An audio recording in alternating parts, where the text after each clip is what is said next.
బాబు బాలరాజు ఒక్క సంవత్సరంలో 100 కోట్లు ఎలా సంపాదించారు స్వామి. పవన్ కళ్యాణ్ హరిహర వీరములు సినిమా కలెక్షన్ కన్నా నీ కలెక్షనే బాగున్నట్టుంది. ఫస్ట్ టైం ఎమ్మెల్యేగా గెలిచిన అవినీతిలో నువ్వు ఒక రికార్డు పెట్టావు. ఎలక్షన్ ముందు పాపం మా బాలరాజుకి సొంత కారు కొనలేదు. అయితే ఈ లక్కీ ఛాన్స్ ఎలా కొట్టేసాడో కానీ సీటు కొట్టేశాడు. ఇది దేవుడి దయో లేదో మా పవన్ అన్న దయో కూటమిలో ఎలాగోలా సీట్ సంపాదించేసుకున్నాడు. పవన్ కళ్యాణ్కి కానీ 4 సెంటిమెంట్ డైలాగులు కానీ చెప్పినట్టున్నాడు.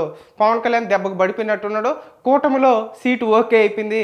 ఇప్పుడు చూస్తుంటే సొంత కారు లేని మా బాలరాజుకి ఎన్ని కార్లు ఉన్నాయో చెప్పలేకపోతున్నాం. 4 కోట్లు పెట్టి ఇల్లు కడుతున్నాడంట మా బాలరాజు. ఆల్రెడీ ఇల్లు కూడా అయిపోయింది ఆల్మోస్ట్ ఆల్. ఇంకా మా బాలరాజు పవన్ అన్నను పిలిచి గృహప్రవేశం చేయాలి. దానికోసం పవన్ అన్న డేట్ చెక్కటం లేదేమో. ఈ బాలరాజుకి ఒక బెల్ట్ షాప్ పెట్టాలంటే 1 లక్ష రూపాయలు కమిషన్ ఇవ్వాలంట.